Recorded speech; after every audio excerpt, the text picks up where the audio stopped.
행복을 향한 나의 눈이 번쩍, 지혜를 향한 나의 귀가 번쩍, 세상을 향한 나의 마음을 활짝 열리게 해준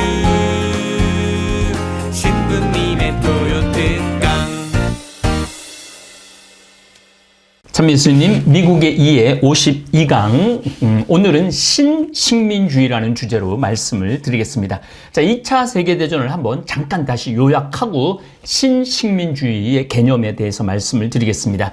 2차 세계대전 이후 미국의 위상을 좀 보면은 2차 세계대전 이전까지 미국은 대체적으로 고립주의를 고수합니다. 왜 고립주의를 지금 트럼프도 고립주의를, 미국 우선주의, 고립주의를 선택했죠. 왜 고립주의를 선택을 했느냐 하면은 복잡한 유럽, 그냥 맨날 치고받고 싸우는 유럽 관계하고 싶지 않다. 우리 지금 이 아메리카 대륙만 하더라도 충분히 전쟁 없이 잘 살 수 있다. 고수를 했죠. 그러나 1941년 일본의 하와이 진주만 공습, 독일과 이탈리아의 선전포고로 미국은 고립주의를 버리고 전쟁에 참여하여 연합국의 승리를 이끌어내죠.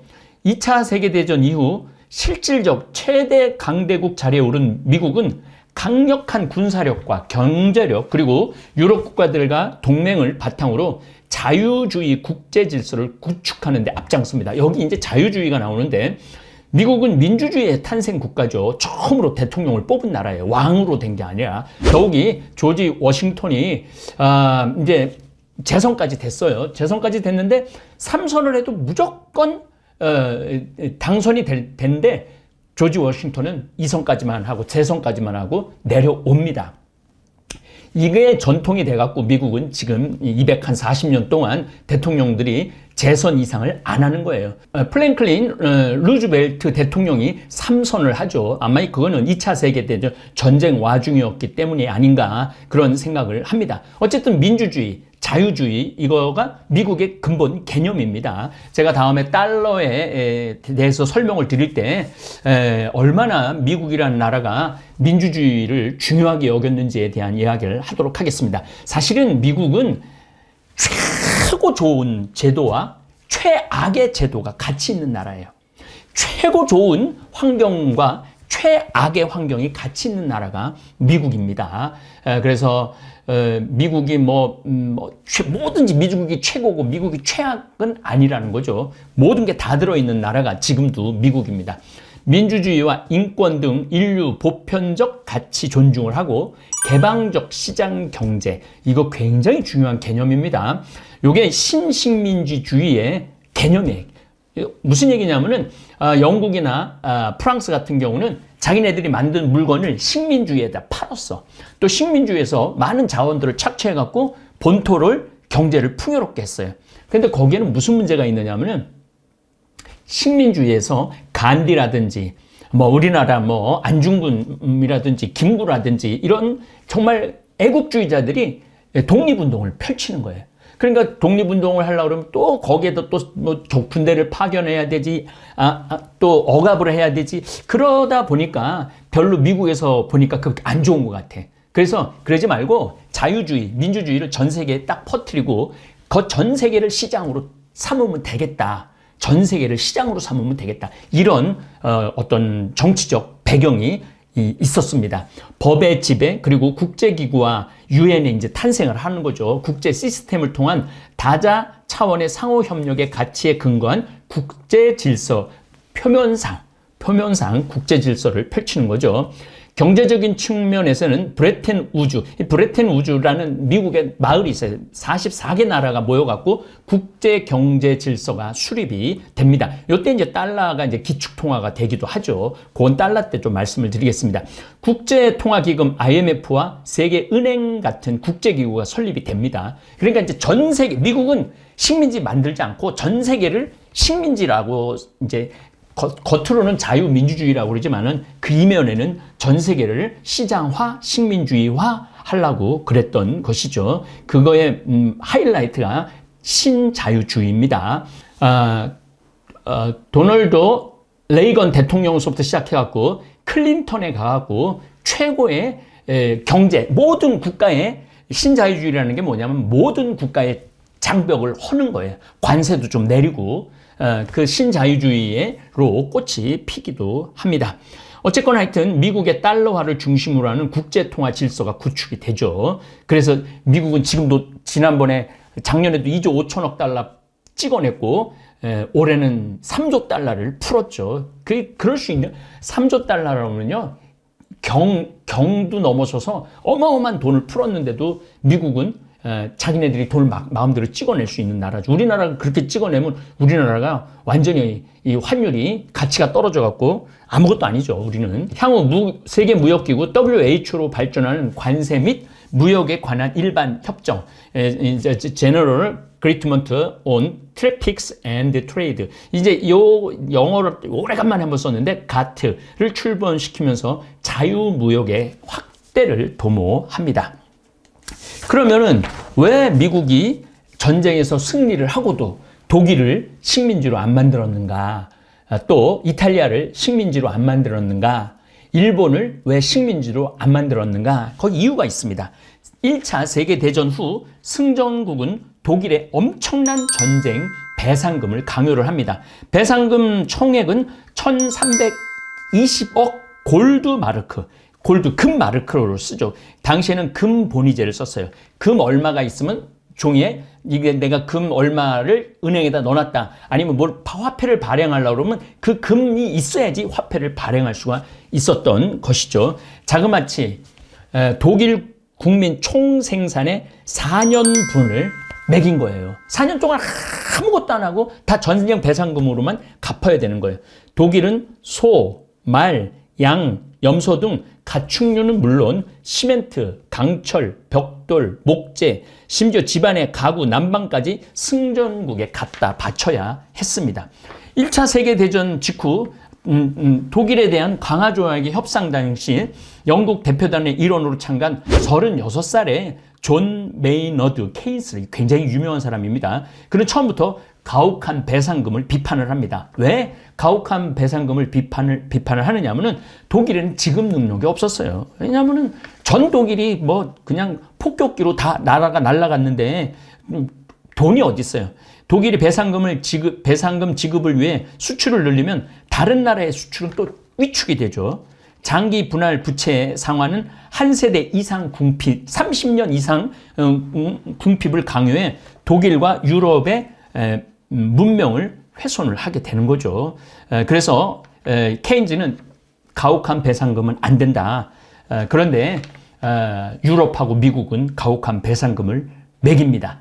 1918년에 전쟁이 끝나고 1937년에 이제 일본부터 시작해갖고 전격적으로 폴란드 할 때가 그게 한 30년 정도죠. 그러니까 독일은 지폐를 불쏘시개를 썼다는 하이퍼 최고의 인플레이션이야. 1달러가 4조 2천억 마르크와 교환되는 천문학적 환율의 시대를 겪습니다. 승전국은 배상금 상환 방식을 바꿔줍니다. 그것도 효과가 없자 배상금 규모를 줄여줍니다. 그러나 미국이 1929년 대공황이 발생을 해갖고 독일 경제는 사실상 붕괴가 되죠. 더 이상 빚도 갚을 수 없고 나라도 경제가 붕괴가 되죠. 그때 집권한 아돌프 히틀러가 배상금 지급을 거부합니다. 그래갖고 배상금 지급을 거부하고 전체주의 이것을 이제 내세워갖고 여러분들 히틀러가 연설할 때 열받아갖고 막 소리 지르는 거 여러분들 무슨 내용인지 몰라도 다 그 화면을 다 보셨죠. 그게 바로 우리는 더 이상 미국이나 프랑스나 영국에 배상을 할 수 없다. 우리 독일 아리안족이 최고다. 그러면서 결국은 2차 세계대전을 일으키죠. 미국은 이걸 봤던 거예요. 또 배상금을 매기면은 저놈들은 어떻게 해서든지 군사를 재건하고 무기를 재건해갖고 또 3차 세계대전을 일으킬 것이다. 그래갖고 식민지 정책을 포기를 합니다. 대신 경제 개발을 할 수 있도록 도와줘요. 경제 개발을 할 수 있도록 도와주고 군을 주둔시키고 일본에다가도 군을 주둔시키고 그렇게 하면서 거기를 시장으로 삼는 거죠. 시장으로. 아주 어떻게 보면 굉장히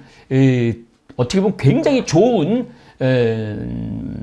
자유주의를 선택을 했지만 여기 이면에는 굉장한 아픔이 발생을 합니다. 이것도 오늘 제가 여러분들한테 말씀을 드리겠습니다. 독일이 대상을 제기한 건 독일과 서독이 통일하면서예요. 그러니까 1990년경에 통일을 하고 20년이 지난 2010년 10월 3일 독일 통일 20주년 제1차 세계대전 종결로부터 92년이 지나서 배상금 지급이 완료가 되는 거죠. 그러니까 얼마나 전쟁 배상금이 가혹했기 때문에 2차 세계대전이 일어나서 미국은 식민지 정책을 포기한 거예요. 마샬 플랜에 대해서 여기 좀 말할게요.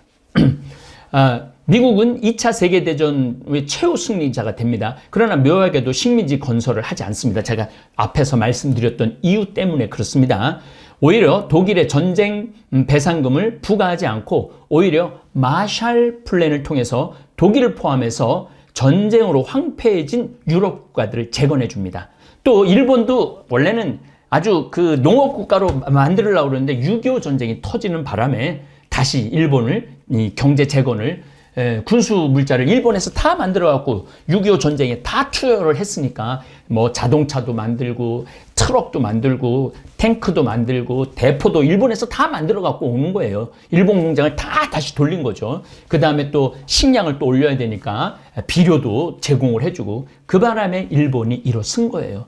우리나라 6.25 전쟁 때문에 일본이 일어선 거예요. 그러니까 참 제가 이런 강의를 할 때 정말 가슴이 답답할 때가 많아요. 일본이 우리나라한테 이 일제 36년 동안 우리나라를 착취했고 6.25 전쟁 때문에 일어났고 또 우리나라 부품 소재 팔고 제품 팔아갖고 경제 호황 누리고 지금도 우리나라가 일본하고 무역 역조를 지금 겪고 있죠. 미국 군대 파견과 국민들 이주와 식민국가의 독립투쟁을 잘 알았던 미국은 시장 경제를 구축해서 미국 물건을 수출하고 또 한편으로는 다른 국가의 물건을 수입하면서 최대한 이익을 남기려는 정책을 펴죠. 냉전의 형성이 됩니다. 1945년 제2차 세계대전의 종식과 미국 소련의 패권 국가로서의 대립을 합니다. 그러니까 공산주의로 대변하는 소련, 그 다음에 민주주의로 대변하는 미국, 어느 편에 붙느냐에 따라서 국가의 흥망이 결정이 되죠. 그런데 민주주의 국가인 미국에 붙었던 나라들은 그래도 경제 성장의 그러한 이익을 열매를 땄고 소련에 붙었던 공산주의 동유럽 국가 또 북한 또 중국도 뭐 같이 손을 잡았죠. 이런 나라들은 아주 지금도 그 가난을 면치 못하고 있죠. 중국 공산화에 이은 소련의 동유럽 공산화, 소련 공산주의 세력의 확대를 저지하기 위해서 자유와 독립의 유지에 노력하고 군사적, 경제적 원조를 재건한다는 것을 선언한 1947년 트루만 독트린이 이제 완전히 이제 세계를 이분으로 만드는 거죠. 어쨌든 이후 미국의 대외 정책 기조가 이게 됐어요. 마샬 플랜이. 그래서 유럽에서는 유럽 부흥 계획과 북대서양 나토가 탄생을 합니다. 마샬 플랜에 대해서 말씀을 드리겠습니다. 제2차 세계대전이 끝난 뒤 미국이 서유럽 16개국에 행한 대원조 계획을 합니다. 이제 식민지를 안 하고 원조를 해주는 거죠. 정식 명칭은 유럽 부흥 계획이지만 처음 제안한 미국의 국무장관 이름을 따서 마샬 플랜이라고 얘기를 합니다.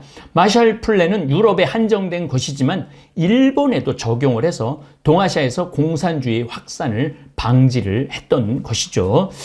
그러나 우리나라는 사실은 그 일본에서 선이 거져버려요. 우리나라는 제외가 되죠. 처음에는. 근데 6.25 전쟁 때문에 어쩔 수 없이 공산주의를 막기 위해서 그거를 허물면 다른 지금 소련과의 그런 적대 관계에 있는 모든 나라들을 다 빼앗길 것 같으니까 아주 전격적으로 참전을 3일 만에 결정을 하죠. 유럽 국가들이 재정적인 자립 기반 위에서 원만한 생활 수준을 유지할 수 있는 정도까지 경제를 회복시키는데 원조의 목적이 있습니다. 우리도 이제 전쟁 끝나고 난 다음에 미국의 원조를 굉장히 많이 받죠. 자, 미국과 소련의 대립, 이게 정말 핵 대립, 그 다음에 우주 대립, 우주선 대립, 이렇게 해갖고 대립하다가 이제 나중에 뭐 공산주의에 대한 말씀을 드리겠지만은 이게 모두 모아갖고 똑같이 분배하면은요 모두가 일을 안 해요. 나는 죽어라고 일하는데 저놈은 팽팽 놀면서 똑같이 식량 배급 받아가면은 1년 때는 그거 참을 수 있지만 10년, 20년, 30년 지나고 나면 일을 안 해요. 그 러시아가 마지막에 붕괴될 때는 거의 뭐 그 호텔도 자기 퇴근 시간 되면 딱 가는 거예요. 더 이상 일을 안 하고 통제가 안 됐던 거죠. 그래서 결국은 소련이 붕괴가 됐던 거죠. 어쨌든 행동 원리가 뭐냐면은 양극화, 블록화가 되고 양극화가 됐죠. 할슈타인 원칙이 생깁니다. 1955년 말에 서독 외교장관인 할슈타인에 의해 표명된 대동독 강경 정책으로 동독과 외교 관계를 맺는 국가는 외교 관계를 맺지 않는다는 원칙을 내세우죠. 그래서 우리가 중국하고 외교를 틀 때 대만하고의 외교 관계를 우리도 끊죠. 그게 국제 정세고 그게 정치입니다. 정치에는 영원한 적도 영원한 아군도 없는 게 정치입니다. 그 냉정하게 판단할 줄 아는 것이 정치인들과 또 국민들의 수준이겠죠. 동서냉전 시대 전형적인 국제관계 틀로 동독과 서독이 자리를 잡죠. 자본주의와 공산주의의 이념이 대립을 하고 자본주의, 민주주의와 공산주의, 전체주의가 대립을 아주 극심하게 하죠. 그래서 쿠바 사태 때 3차 세계대전 직전까지 케네디 때 갔던 거죠. 미, 소를 중심으로 하는 두 블록의 군비 경쟁 및 군사적 대립이 극심했어요. 그러니까 수소폭탄까지 나와갖고 반경 1000km까지 다 죽는, 처음에는 히로시마는 반경 한 25km, 30km, 그런데 수소폭탄 반경 100km, 150km, 나중에는 히로시마에 떨어진 원자탄보다도 3,300배 강한 폭탄이 나왔던 거죠. 그래서 그때 전쟁이 났다면 이 지구는 5,000번 정도 지구가 폭발해야 된다고 그래요. 근데 다행히 인간이 점점 핵 감축을 해서 지금은 뭐 위험성은 있지만 지금은 많이 잦아든 편이죠. 그리고 이제 러시아가 이제 이거 군비 경쟁을 포기하고 나라가 망했기 때문에 그거는 이제 없어졌던 거죠. 나토, 미국과 서유럽, 그 다음에 바르샤바 조약기구, 소련과 동유럽이 이렇게 대립을 했던 것입니다. 냉전의 종식과 미국의 승리, 국제사회에서 교류 증대됨으로써 이념적 대립이 약화됐어요. 먹고 살으려고 그러니까 자꾸 교류를 하면서 우리 조금 뭐 양보하자, 우리 조금 좀 위험하니까 핵을 감축하자 이러면서 이념이 대립이 약화가 됐어요. 그리고 사실은 공산주의라는 것이 결코 하느님을 거부하는, 신을 거부하는 그러한 주의이기 때문에 하느님으로부터 기본적인 질서가 나와요. 이 달러로 보면 trust in God, 하느님 안에서의 믿음, 그걸 미국의 그 아주 신념인 거죠. 결국은 미국의 자유주의가 승리를 하게, 여러 가지, 이건 뭐 나중에 또 가서 말씀을 드리겠지만은 그런 아주 전체적인 복잡한 시스템이 있다는 거, 우리 다볼사이버 우리 학생들은 제가 이제 이 정도 얘기해도 어느 정도 이제 알아들으실 거예요. 강의를 충실히 따라오신 분들은. 7, 80년대 이후 국제사회, 경제, 사회, 문화적 교류가 증가를 하고 비행기 발달하고 이러면서 점점 핑퐁 외교가 나오고요. 1971년 국제무역의 확대, 중국이 흰지 검은지 할 거 없이 쥐만 잡으면 되지 않느냐, 그래갖고 개방을 하게 되죠. 중국도. 고르바초프의 등장과 냉전의 종식. 이 고르바초프는 사실은 요한 바오로 2세 교황님하고 엄청난 편지를 주고받습니다. 고르바초프가 결국은 냉전이 끝난 거, 공산주의 포기를 한 거는 결국은 최종적으로는 교황청의 요한 바오로 2세가 이끌어냈다라는 이야기를 많이 합니다. 1989년 몰타 회담에서부터 점점 공산주의가 끝을 보죠.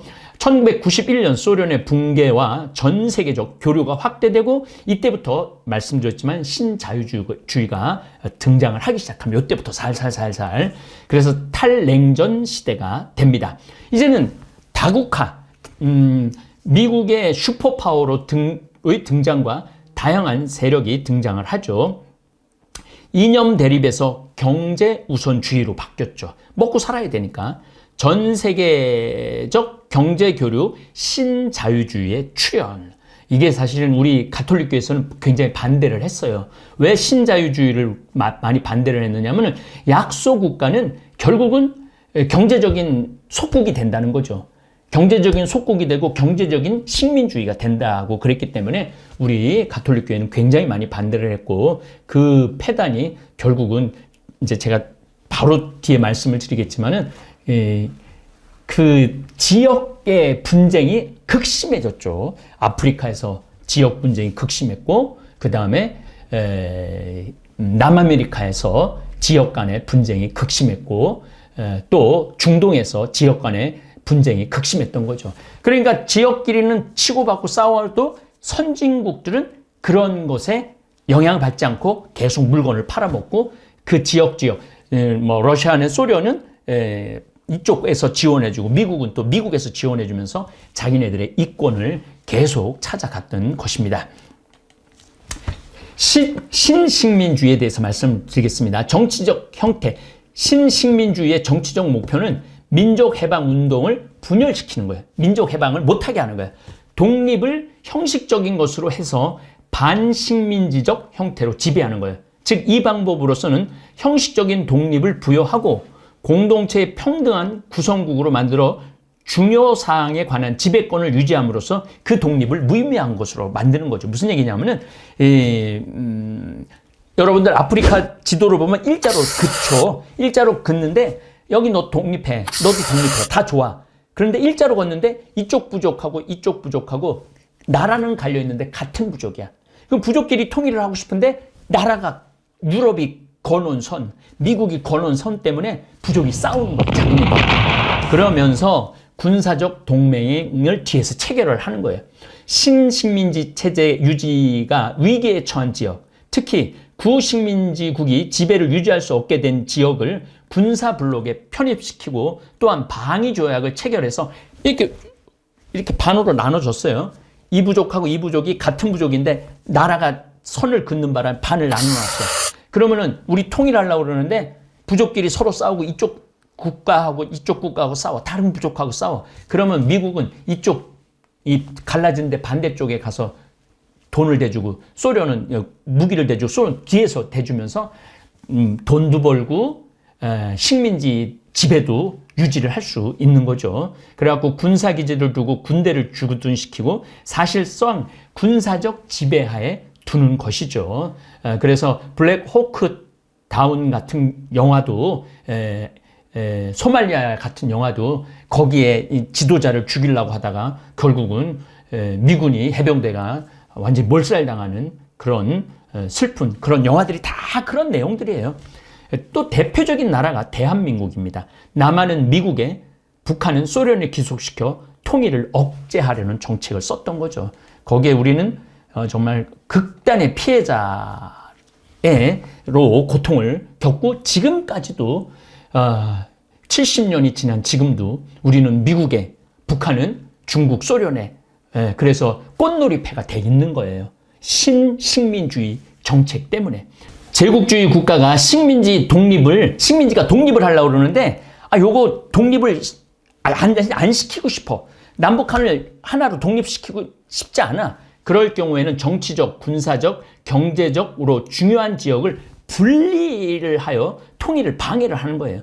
그러니까 우리가 사실은 1945년 해방되고 난 다음에 남북한이 서로 같이 하려고 그랬죠. 근데 소련이 방해하고 미국이 방해해갖고 결국은 북은 김일성이 남은 이승만이 괴뢰가 된 거죠. 그래서 우리도 북한 괴뢰군이라고 그러지만은 북한도 우리는 남한 괴뢰군이라고 우리를 불러요. 괴뢰라는 게 뭐냐면은 대신 싸워주는 나쁜 놈이라는 뜻이에요. 그러니까 우리는 미군에 대신해서 싸우고 북한은 소련을 대신해서 싸우는 거예요. 그러니까 남한하고 북한하고 싸운 거는 결국은 미국과 소련의 싸움으로 됐던 거죠. 이 방법은 제국주의 국가들이 식민지 지배를 행한 분할 지배 원칙입니다. 종교적 대립을 시키고 부족적 대립을 이용해서 민족 내부에 적대 관계를 생기게 만드는 거예요. 그래갖고 중동 같은 경우도 순위파, 그 다음에 시아파 이걸 나눠갖고 서로 싸우게 만들고 또 아프리카 같은 경우는 부족을 싸우게 만들고 베트남하고 우리나라는 이념을 싸우게 만드는 거죠. 참 그런 거 보면은 우리가 대한민국이 그런 나라, 그런 정책 안에도 이렇게 G7에 들어갈 수 있는 게 저는 기적이라는 거예요. 그래서 우리나라가 위대하다는 거예요. 우리나라가 정말로 위대할 뿐만 아니라 정말 대단한 나라가 될 수 있는 거예요. 그런 정치적, 이념적, 그 군사적 그 와중에도 그 모든 거를 피해내고 북한은 저렇게 완전히 쪼그라들었는데 우리나라는 이렇게 정말 잘 살게 된 것에 대해서 우리 70대, 80대 어르신에 대해서 정말 감사를 드리고 어쨌든 정치적으로 뭐 우리나라가 뭐 엉망이라고 그래도 그 전 세계적인 걸로 본다면은 엉망인 나라가 아니에요. 정말 위대한 나라인 거죠. 그래서 우리 다볼사이버 교우들은 이런 강의를 좀 들으면서 그런 와중에도 우리가 정말 제가 아프리카를 많이 다녀보지만 아직도 싸워요. 남수단하고 수단하고 그 종교가 다른 이제 수단은 이슬람이고 남수단은 가톨릭이잖아요. 그것 때문에 서로 얼마나 죽고 죽이는 일을 했습니까? 서아시아 및 아프리카 등에서 강대국들은 그 지배에 편리하도록 정한 경계에 의해서 식민지를 독립시키고 그들을 서로 대립시키는 정책을 취하고 뒤에서는 무기도 팔아먹고 또 여러 가지 정치적으로도 이용해 먹고 그랬던 거죠. 일국의 힘으로 식민 경영이 곤란할 경우에는 다른 제국주의 국가와 손잡고 공동으로 지배하는 경우도 있었다는 거죠. 신식민주의에 대해서 말씀을 계속드립니다. 정치, 군사적 종속의 전형으로서 1958년 프랑스 제5공화국 헌법, 당시의 프랑스 공동체를 들 수 있습니다.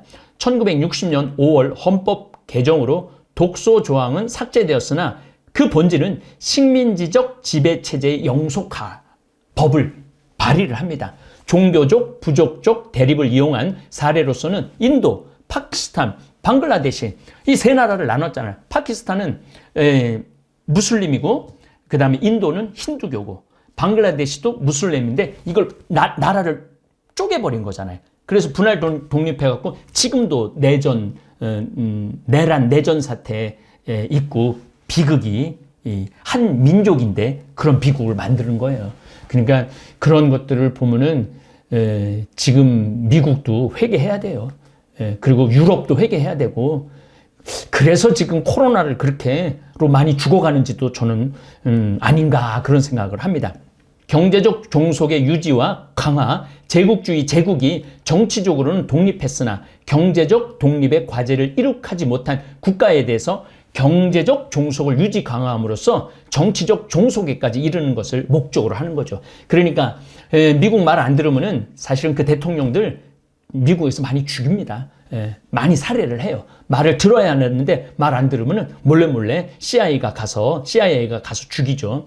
방법으로는 경제적으로 필요한 신흥 제국 간의 협력과 통합을 방해하는 거야. 신흥 국가들끼리 서로 뭐 얘기하는 거죠. 그런 면에서 이번에 문재인 대통령이 신남방 정책 이런 것들은 굉장히 좋은 정책 중에 하나고 그래 우리가 그렇게 이제 힘이 생겼으니까 그런 정책도 펼 수 있는 것이죠. 어쨌든 시장도 협소한 상태로 방치하여 미국에게 의존케 하려는 그런 정책을 이제까지 폈던 거죠. 각종 원조를 제공함으로써 수혜 국가와 종속적 관계를 유지하며 우리는 사실 미국에 종속돼 있죠. 자본을 수출하고 상품을 수출함으로써 경제적인 종속 관계 유지와 강화를 유지를 하는 게 지금 이 시대 미국의 정책입니다. 선진 각국이 저개발 제국에 대해서 행하는 원조 중에 이러한 대외 정책을 사용을 그러니까 막 도와준다고 착한 도움이 아니라는 거죠. 그 이면에는 그 나라를 종속시키고 싶은 거예요. 그 나라의 말을 듣게 하고 싶어 하는 거예요. 우리는 현재로는 미국의 말을 듣는 상태로 있습니다. 신흥 제국들은 자체 내의 정치적, 경제적 제약과 이러한 열강의 신식민주의 정책의 침투로 말미암아 여러 가지 형태로 분열되고 국가 형성 및 발전이 지체되고 있습니다. 이게 1945년 2차 세계대전 끝나고 난 다음에 미국이 전 세계에 펼친 신식민주의입니다. 그래서 미국은 지금까지도 패권 국가를 유지하고 있는 것입니다. 다음 시간에는 이제 이제 또 이제 전체적인 그림을 그렸으니까 달러에 대해서부터 시작을 해갖고 6.25 전쟁, 또 베트남 전쟁, 그 다음에 히피 문화 이런 이야기들을 여러분들과 나누도록 하겠습니다. 예, 감사합니다.